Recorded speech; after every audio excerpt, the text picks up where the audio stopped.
This computer, there we go. All right.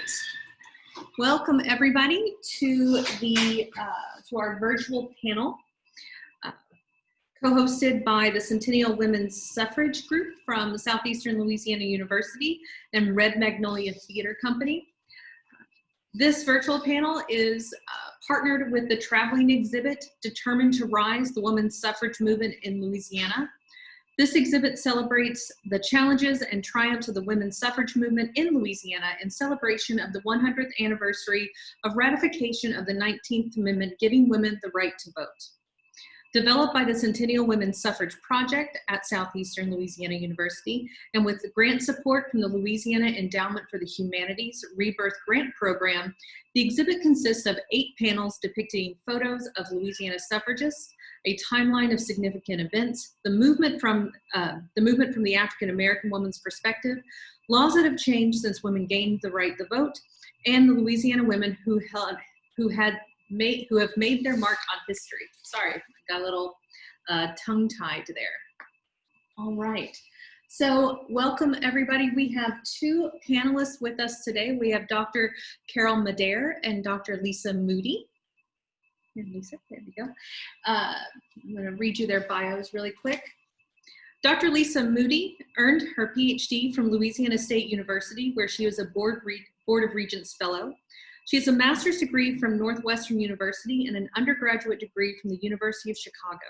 She specializes in 19th century literature, both American and British, with a focus on religion and realism. Currently, she's a full-time faculty member at Southeastern Louisiana University in Hammond, Louisiana. Dr. Carol Madere is originally from Shreveport, Louisiana. She earned a BA from LSU with a concentration in broadcast journalism, an MA from LSU with a concentration in public relations, and a PhD from University of Southern Mississippi. Dr. Madere has worked in TV and radio news, advertising, public relations, and technical communication. She serves as the undergraduate coordinator and the internship coordinator for the Department of Communication and Media Studies at Southeastern Louisiana University and teaches journalism, public relations, and organized communication courses. She currently has the honor of being the Elizabeth Weeks Jones Endowed Professor of the Humanities at Southeastern. She's edited 4 books. Dr. Madere and Dr. Moody are going to share their talks on the suffrage movement, both from a national perspective and from a Louisiana regional perspective. I'm your moderator, I'm Dr. Macy Jones. And the way this is going to work is Dr. Moody is going to give her talk first, and then Dr. Madere. And then afterwards, we will have a question and answer section. So you can, once that happens, you can unmute yourself and ask a question, or if you would prefer not to ask it yourself, you can put it in the chat and I will ask it for you. All right, so here we go. All right, Dr. Moody, you have the stage. Okay, I am going to pull up my talk and okay. Just get started. When we think about women's suffrage, we tend to think in terms of a wave that swept the nation. But the truth is that wave was fed by several tributaries of much smaller movements happening regionally and nationally that resulted in the passing of the 19th Amendment. Some examples of this are parallel reform movements, advocating temperance and women's property laws, the National Association of Colored Women's Clubs, immigrant contributions to suffrage, and local movements such as the one that happened right here in Louisiana. And this is the one I'm going to focus on tonight. In the Louisiana suffrage movement, there are key events and leaders that work to bring about suffrage. So some of the notable figures are Caroline Merrick, Elizabeth Lyle Saxon, Frances Willard, and Kate Gordon. And mainly, I want to discuss some of the more difficult truths about suffrage, such as white supremacy and other complicated associations. There has been a tendency that continues today to try to divide and conquer women's movements by perpetuating a rhetoric that causes infighting, that ultimately undermines women.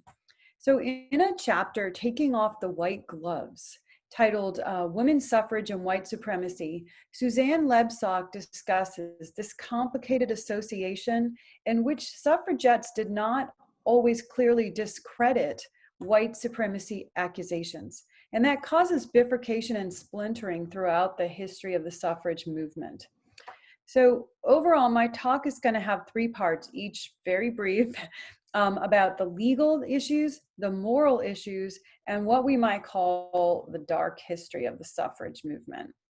So for the legal point of view, I'm going to talk about a court case regarding a bequest to the St. Anna's Asylum and a constitutional convention of 1879. So most scholars agree that the Louisiana suffrage movement was launched in 1878 when a resident of St. Anna's Asylum, which was an institution for New Orleans destitute women and children, she left a bequest of $1,000 to the asylum in a deathbed will. In other words, in a last-minute addendum to an earlier existing will. Several females, including Caroline Merrick and members of the all-female board of the asylum, witnessed this will. The probate court overturned the will because women were not deemed competent witnesses. The money went to the state. So, motivated by the St. Anna's incident, Caroline Merrick and Elizabeth Lyle Saxon petitioned for suffrage, and they secured 400 signatures using the argument of taxation without representation, as many women were landowners who did not always have a male to act for them. So this petition is sent to the Constitutional Convention of 1879. The initial appeal for suffrage argued that women who paid taxes were stakeholders in matters such as education, matters that affected domestic life, such as the sale of liquor. They wanted to ban the sale of liquor, and it was currently, or at that time, banned only on Sundays. And women also sought the right to hold office and serve as legal witnesses for financial documents, such as wills. So Merrick helped secure an article for the Constitution, making all women over 21 years of age eligible to hold office in connection with public schools. Merrick and Saxon were the first women in Louisiana to address a public body, and both of them were eloquent speakers. And a last and significant part of Merrick's argument was that Black men had the ballot, but women did not. And she means white women. This last appeal will become increasingly significant in a states' rights argument down the road that becomes associated with white supremacy ideology. So the 1879 constitutional amendment failed, but it did spur the larger movement, and particularly an argument that women needed the vote in order to maintain autonomy over the domestic sphere, particularly issues involving hearth and home, education, poverty, property rights, prostitution, gambling, and inebriation. So early feminism seems to limit women to the domestic sphere as opposed to the public sphere, but it is important to recognize that this is a space through which women first harness their power as a collective body. So next I want to move on to the moral issues at stake. I want to talk about some of the domestic and moral concerns that are associated with suffrage: temperance, education, and sewage, actually. So in 1882, the Women's Christian Temperance Union organizes 50 chapters in the United States, including one in New Orleans. Frances Willard was the president of the Women's Christian Temperance Union for 20 years, from 1879 to 1898. So she persuaded Elizabeth Lyle Saxon to leave Louisiana to focus on temperance. But as this happens, new leaders for suffrage are going to emerge in Louisiana, the sort of next generation. The temperance movement is linked for the demand for suffrage because of the belief that alcohol use led to the deterioration and destitution of domestic life.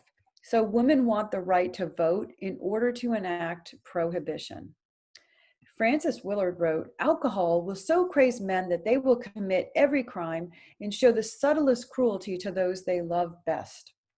The argument here becomes that women need suffrage in order to protect the domestic sphere from these types of social evils. Another group that forms that becomes involved with suffrage in 1891 is the Anti-Lottery League. This is a political action group.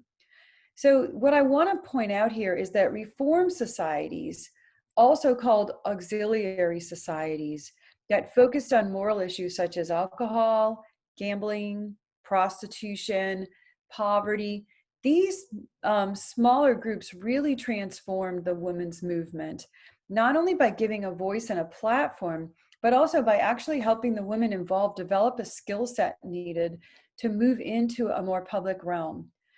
Which ultimately provided job skills and career training for women. So women are learning how to fundraise, how to organize, how to give public speeches, things like this. That's a really valuable skill set. So in 1892, the Portia Club of New Orleans forms to promote suffrage, and Caroline Merrick founded the Portia Club, and it was, again, an auxiliary of the National Women's Suffrage Association. So by 1895, the Portia Club divided and the ERA, the Equal Rights for All, formed. A lot of this division was caused because some people were focusing on states' rights and some were focusing on federal rights.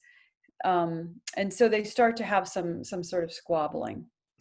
In 1896, the Louisiana Women's Suffrage Association forms. Now, this was a cooperative effort after a visit from Susan B. Anthony and Carrie Chapman Catt. This was an effort to unify groups that were divided over the states' rights and the federal amendment drives. 1898, the ERA Club initiates an amendment to the Louisiana State Constitution to include women's suffrage. And at this one, Kate and Jean Gordon, among others, including Carrie Chapman Catt, they are going to address this second convention. This convention was interesting because it yielded both a gain and a loss for women. So the gain was that tax-paying women actually earned the right to vote in person or by proxy on questions that were related specifically to taxation. So it had nothing to do with the national elections, but it had to do with local issues having to do with taxation. But there was a loss. An earlier gain from that 1879 Constitution, in which women could hold public office and serve on boards like school boards, that clause was removed. So now only qualified voters could do so. And this is where matters start to get a little dicey in the movement. So in 1899, 300 proxies are collected for women to vote, and an issue involving sewerage. So, and in total, I will say it was a drain issue in New Orleans, and 15,000 women did actually cast their vote in that election. So what happened is a petition was organized to hold a New Orleans election on a bond issue for the sewerage and drainage improvement, which I would like to point out is an ironic parallel to our current disaster. And many women were still too timid to approach the voting booth. So Kate Gordon organized and collected 300 proxies, but women were still considered incompetent witnesses. So she could not witness their proxy. So she had her Black coachman witness the proxy in a big show to sort of show that her coachman had more rights than she did. Again, the point being made here is that African-American men had more rights than white women. Ultimately, Kate and Jean Gordon are going to argue for a states' rights amendment rather than a federal one, because they wanted to institute Jim Crow laws that would enforce racial segregation in the vote. Okay, so my last part of my speech, I'm going to talk about what I call the dark history. I'm going to talk about the conflict over white supremacy, which led to the states' right position, which again undermined the national suffrage movement in Louisiana. So in order to do this, I'm just going to backtrack a step and look at how, even as women promoted suffrage, they also started to work actively to limit the African American vote. In 1898, The Constitutional Convention that I talked about, while promoting female suffrage, also tries to eliminate the Black vote, as the proposals are considered to limit qualifying voters based on first property ownership and then later education. Here is a line from the official journal of the proceedings of that Constitutional Convention. A citizen of Louisiana who happens to be a woman, no matter how highly educated, no matter how great her wealth, has no voice in the taxation of her property. Is she to be denied that which is not denied to an illiterate Negro who may be the fortunate possessor of a few $100s worth of property? The aim of limiting voters based on constraints like property, education, wealth, these are indicative of Jim Crow laws, and they become part of that states' rights amendment. So in 1901, Kate Gordon moves on to New York. She actually became the corresponding secretary for the National American Women's Suffrage Association, but she's eventually going to resign from that in 1909 due to her states' rights position. So there's still a lot of division in this movement. In 1901, she comes back, but in 1903, the National Women's Suffrage Association hosts its 35th annual convention here in New Orleans. So this again is going to bring up a lot of attention and spur the movement. So between 1914 and 1918, Gordon and the Women's Suffrage Party continue to appeal over and over for a state suffrage amendment. They're trying to prevent a federal amendment, and they keep getting defeated at the polls in Louisiana. Kate Gordon says, "The white women of the South hold the balance of power. Their vote will eliminate the question of the Negro in politics, and it will be a glad, free day for the South when the ballot is placed in the hands of its intelligent, cultured, pure, and noble womanhood." Her argument basically was that if a household has a white man and a white woman and they each have a vote, they've canceled out the 15th Amendment that gave the vote to African Americans. So she uses this argument to try to get people to allow women to vote. And she wasn't subtle about it. I mean, it was blatantly obvious. In 1916, the National Women's Party forms to fight for a federal amendment for suffrage. In 1920, the states' rights bill is again defeated in Louisiana, but the federal 19th Amendment passes and is ratified by enough states to become federal law. Kate and Jean Gordon voted against it. Louisiana itself did not ratify the 19th Amendment until 1970. Of course, women had the right to vote because states had ratified it, but it wasn't ratified here until 1970. In 1972, in a bipartisan move, the United States Congress passed the ERA, but not enough states ratified it in order to make it an amendment. So in 2019, Louisiana had a chance to be the final state to ratify the ERA, and it's once again defeated. This is the ERA from 1972. And a couple just last notes. Dark history legacy. So white supremacy and the idea of either restricting, eliminating, reducing the African American vote have continued to haunt American politics. The suffrage movement sometimes reinforced the separate sphere ideology, this idea of the cult of true womanhood, that women sort of have a domestic sphere. Also, competing causes like prohibition that were not popular undermine enfranchisement efforts. Much like today, we have the sort of pro-reproductive rights versus anti-reproductive rights movement that splits women politically today. And then the final factor is Jean Gordon and her belief in eugenics was also unpopular. That's a very controversial subject, but I will save that for another day. Thank you. Right. Thank you very much, Dr. Moody. All right, Dr. Madare, you are up. Okay, well, my interest in the Centennial Women's Suffrage Project was in the way that women claimed a right to participate in the public sphere after having been, as Lisa pointed out, consigned to the domestic sphere. Many historians trace the beginning of the women's suffrage movement to the 1848 Seneca Falls Convention, which was organized by Elizabeth Cady Stanton and Lucretia Mott.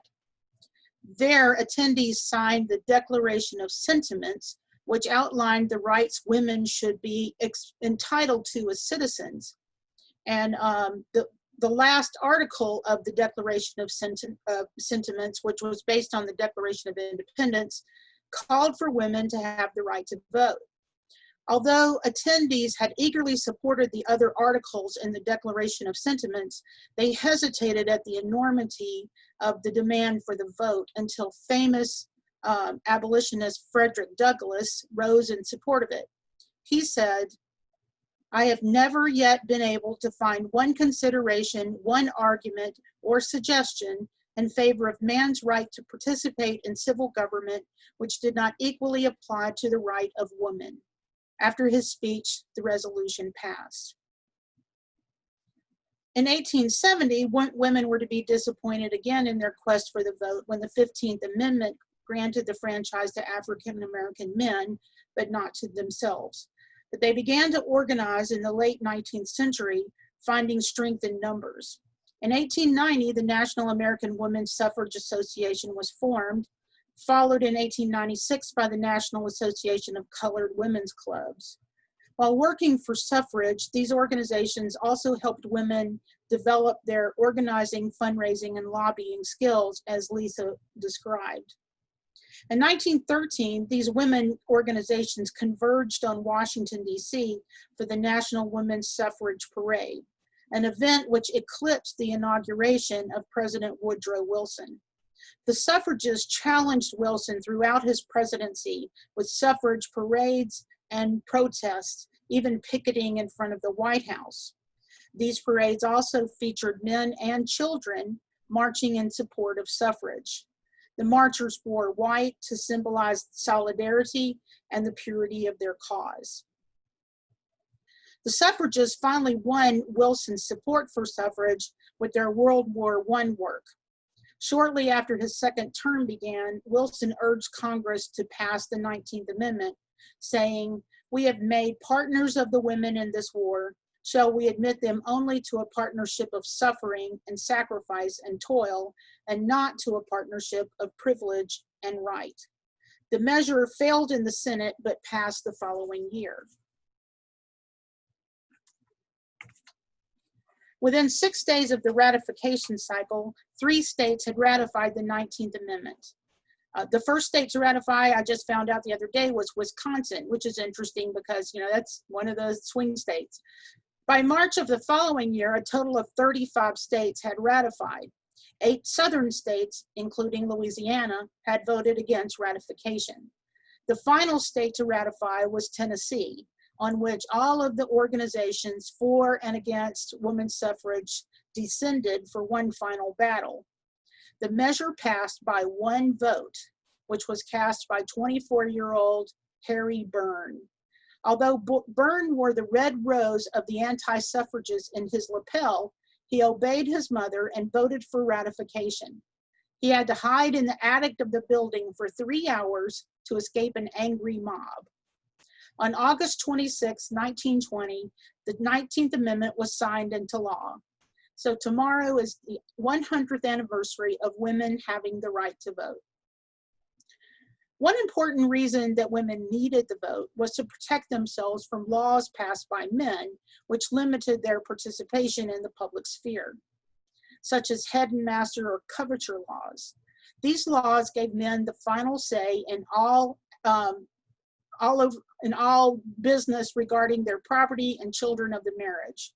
They also limited women's abilities to act as legal agents in contracts and wills. However, at that time, men might be gone from home for months or even years at a time. So women needed the flexibility to act as the family's legal agent, which they gained through the Married Women's Property Acts.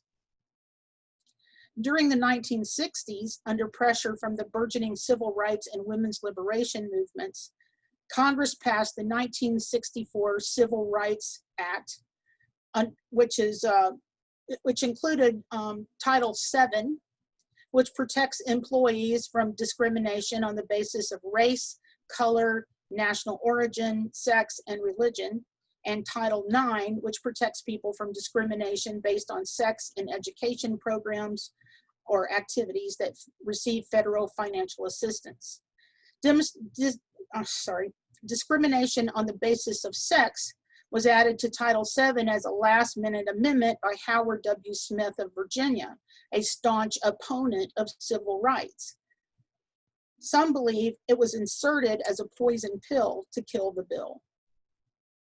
Other laws and Supreme Court decisions which have attempted to relieve the unequal legal burdens of women include Roe v. Wade in 1973, the Equal Credit Opportunity Act of 1975, which made it unlawful for creditors to discriminate against married women, laws that removed the prohibition from women serving on juries, and the Pregnancy Discrimination Act of 1978, which prohibited discrimination on the basis of pregnancy.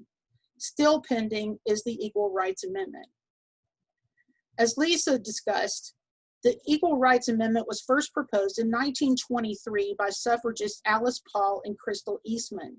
It was proposed and defeated in every session of Congress until 1970, when Representative Martha Griffiths took up the torch. She managed to push it out of committee and pass it on the House floor, though it was defeated in the Senate. She reintroduced it in the following year and gained passage by both houses of Congress in 1972.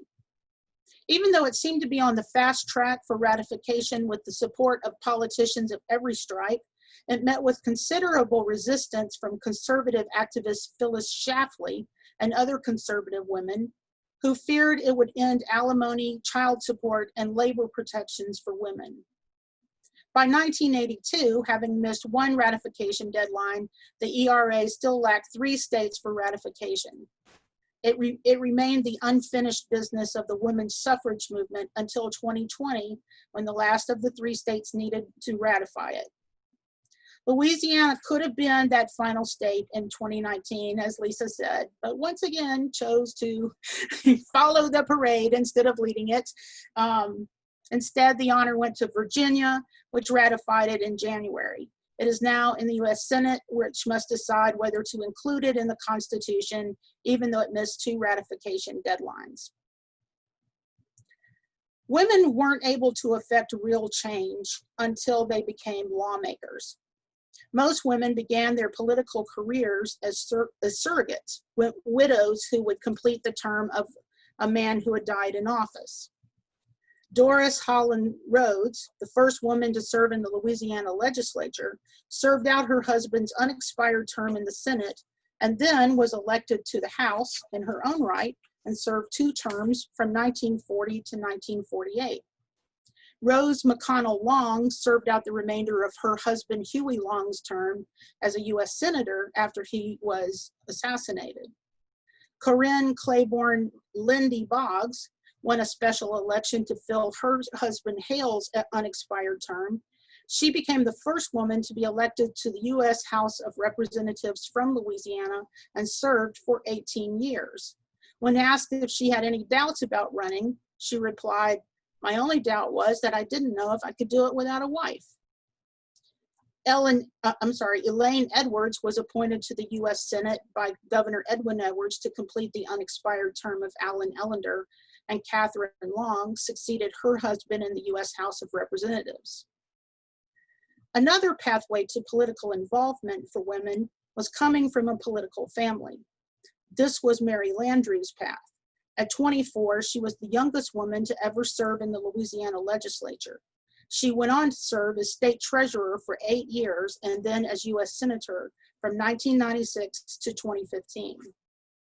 Kathleen Babineau Blanco, who died last year, served as the 54th governor of Louisiana from January 2004 to January 2008. A member of the Democratic Party, she was the first woman elected as the state's governor. First and only woman so far. She was also the first woman ever to represent the people of Lafayette in the state legislature and the first woman elected to the Louisiana Public Service Commission. Nationally, other female trailblazers include Nancy Pelosi, who is the first woman to serve as Speaker of the House, Geraldine Ferraro, the first female vice presidential candidate. Shirley Chisholm, the first African-American woman elected to Congress and the first African-American to run for president. And Hillary Clinton, the first woman nominated for president by a major political party. This year, we have the first Black woman and first South Asian woman nominated for Vice President of the United States, Senator Kamala Harris. Jeanette Rankin was the first woman to hold federal office. She was elected to the House of Representatives from Montana in 1916 and 1940. A lifelong pacifist, she voted against congressional declarations of war for both World War I and World War II, leaving some men to question the wisdom of allowing women to hold political office. She's also the woman who introduced the legislation that would eventually become the 19th Amendment. When women began demanding the right to vote, but continue to this day to combat voter suppression efforts through the League of Women Voters, founded by Carrie Chapman Catt, the president of the National American Women's Suffrage Association. They too are celebrating their centennial this year.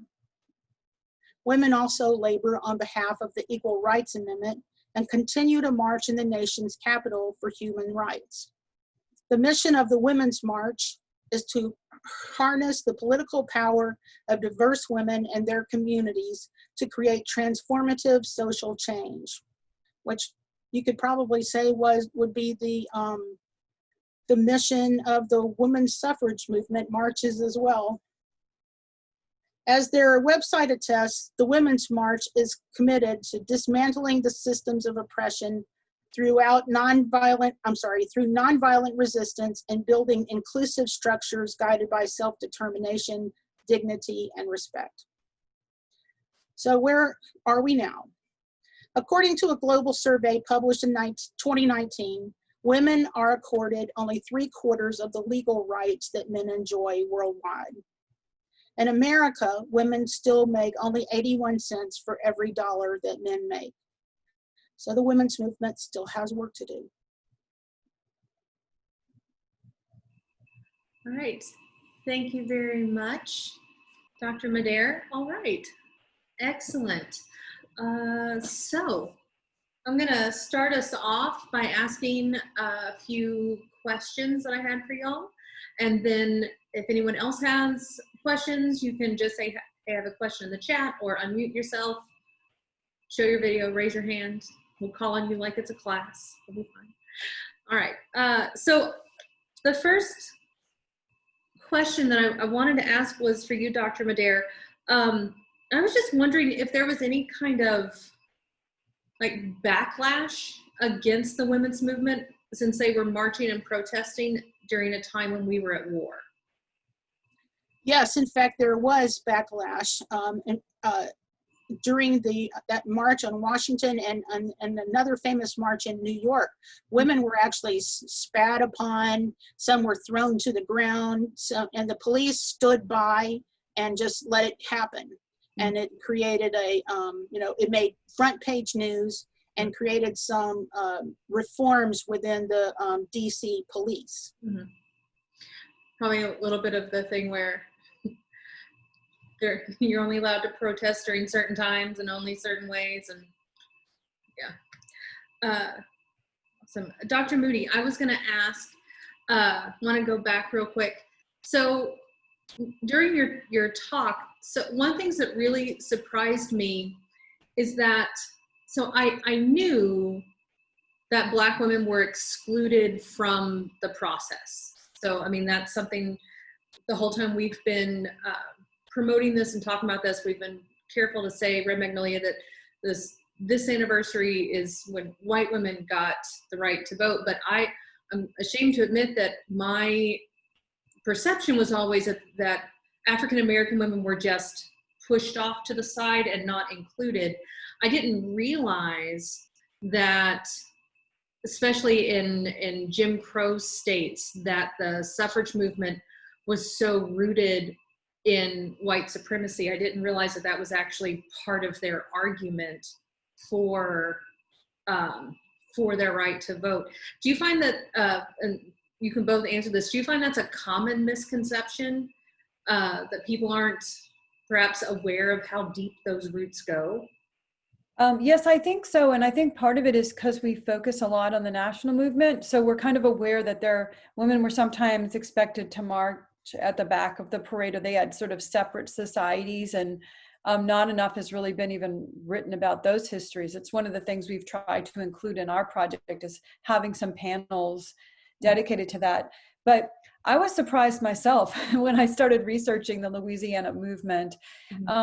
Because you don't have to make a subtle argument that this is a Jim Crow or a white supremacist issue. You don't have to try to make a case. It's blatantly obvious once you start looking at the published quotes in the newspapers. There was no hidden agenda. It was very overt.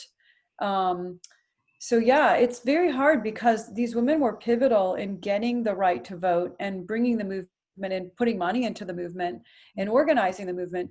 But ethically and morally, it's really a challenge to, revere them and hold them up, because they really were fighting mostly to offset the African-American male vote. So it's very problematic. And I think people are quite surprised when they discover this. And one thing that we talked about at our very first meeting of the Centennial Women's Suffrage Project was that this would be a commemoration, but not necessarily a celebration of the centennial, because, there are, as Lisa described, sort of a dark history of it. And we have a scholar who has presented and who created panels for our traveling exhibit, Dr. Elizabeth Hornsby, who's unable to be with us tonight, unfortunately, because she's on another Zoom call with her children's teacher. But she, she has researched the African American women's perspective of the women's suffrage movement extensively. So I guess going off of that, and again for both of you, is you may have actually just answered this with the fact that this is a commemoration, not a celebration, but I wanted to ask, how do we make sure going forward that we honor the achievement while still making sure that we educate people on the real harm the suffrage movement did for the advancement of the African American community? So I'll say something that Elizabeth has said in some of her talks that has really been inspirational to me, which is that it's our job to be their voice. There's a lot of hidden figures and buried histories and subtle history. And what motivates her and what motivates me is the fact that we have an opportunity and a responsibility to be the voice for the women. And sometimes it's not even the famous woman whose photographs were taken, who made great speeches. It's, as Elizabeth has kind of pointed out, the women who just showed up. They showed up at the voting booth. They registered for, even at Southeastern, when, they first had the opportunity to register for here, and they overcame a lot of obstacles. And just by showing up and honoring that very act. And I think, again, we need to use that to inspire young women today, that you don't have to be a great leader or figure. You have to show up to make a difference. And so I think that's probably a really good path to take. Yeah, all I would add to that is that has been one of the interests for me in pursuing this project, was learning about people who propelled the movement, other than the Susan B. Anthonys or the Elizabeth Cady Stantons, people like, Frederick Douglass, who got the Seneca Falls Convention to vote for the women's right to vote plank in the Declaration of Sentiments, and that there were women and children who marched in the parade. There were rich women in New York who held, salons to promote women's suffrage, and who actually gave the women's suffrage movement, some, celebrity, if you will.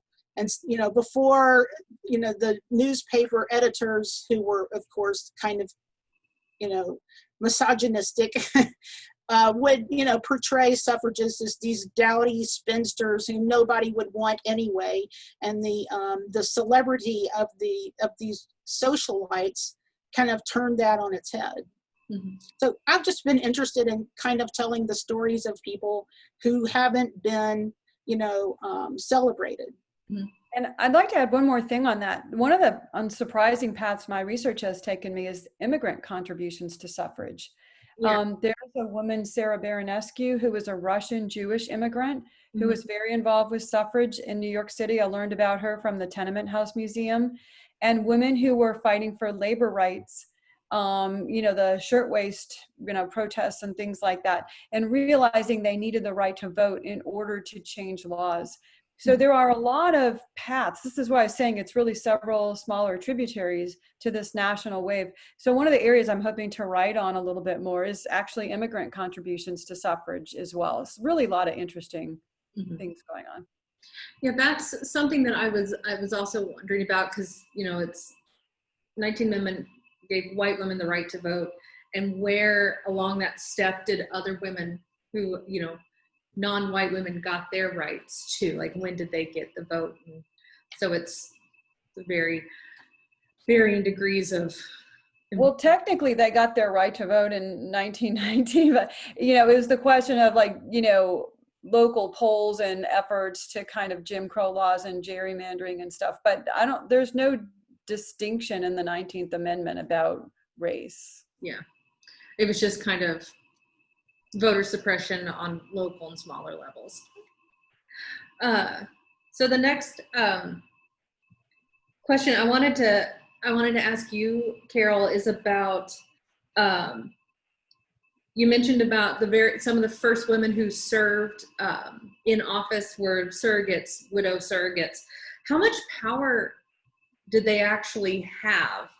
I don't know if that's a question that you have the data for, but like, were they seen as do they have voting power within their legislation? Yes, they had the same, rights and privileges that their husbands had. The problem was, though, that they tended to serve such short terms. For Yeah. instance, I think it was Rose Long only served 3 months. Yeah. So, they weren't there long enough to make a big impact until they started getting elected in their own right. I wonder what Rose Long could have done. I mean, she put up with Huey for so long. I wonder how much that would have been fun to have seen. The next, we're gonna wrap up here pretty soon. I just had like 2 more questions I wanted to ask you guys. Lisa, so one thing, it was interesting, you were talking about when you were in your talk about the moral section, and you mentioned, let me pull up the quote here. Alcohol will so craze men that they will commit every crime and show subtlest cruelty to those that love them best. I'm reading between the lines here, but I'm assuming that Frances Willard was referring to domestic abuse. And I was wondering like how suffrage could help with preventing domestic abuse. Like I was wondering what the correlation there was. Yeah, it's both domestic abuse and prostitution. So like maybe men hiring prostitutes. And the problem is, because of different laws back then, the coverture laws, women couldn't just leave their husbands. Mm-hmm. They would lose their property and they would lose their custody of their children. And the law wasn't really, on their side to favor them. So some of the laws, like the Married Women's Property Act, inheritance law, so women could inherit property and keep what they brought into the marriage, shifts in custody, things like that. Those are all reasons why they needed the right to vote. So again, they're asserting an argument that the domestic sphere, they can't really protect hearth and home without the right to vote. So they were really always very integral right from the beginning. Okay.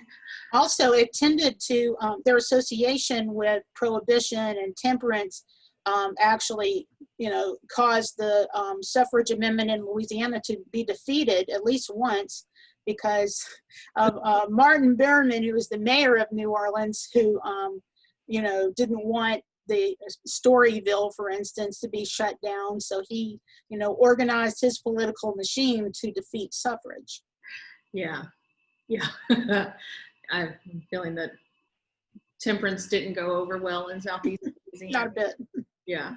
And then the last thing so I've got a couple of questions from people in the group. So we'll move on to those. So someone wants to know, just rhetorically, why is it still important for Louisiana to pass the Equal Rights Amendment, and what can we do as women voters to ensure that the Equal Rights Amendment gets passed, hopefully this year or sometime? Louisiana has missed its chance. So that was in a recent election, and they've missed it. You have to have so many states ratify it. Okay. Virginia made the last state to ratify it. So the problem with this amendment is they keep attaching a timeline to it, and it keeps missing the timeline. And now that Virginia ratified it, the question is whether or not it was legal to attach a timeline to the ERA. So it's probably going to go to the Supreme Court, because there's nothing in the Constitution that allows them to put a time limit on an amendment. So since it had bipartisan support, since the amendment passed, and now we have enough states ratifying it, theoretically, it should pass. The question is, again, that understanding of the timeline. But Louisiana that ship has sailed. Oh, they'll probably wait about 40 years and then have a meaningless vote to ratify it, like they did the 19th Amendment. Yeah. Or I think it was sometime, it was this century when Mississippi, I think, finally ratified the 14th Amendment. They waited a little while for that. Yeah. Have to be sure about these things. Exactly. So does anyone else have any questions for our panelists? Anybody? You can unmute yourself or no? Okay. All right. Well, Doctors Moody and Madare, thank you so much. And I want to thank everyone else for coming to our virtual panel. Red Magnolia Theater Company is going to put this up on our YouTube channel, so you can share it with anyone. Just send a link to it. And all right, that's great. Again, thank you for spending your time with us. And those of you that are in Louisiana, please be safe as Laura heads your way. All right, thank you very much. Thank you.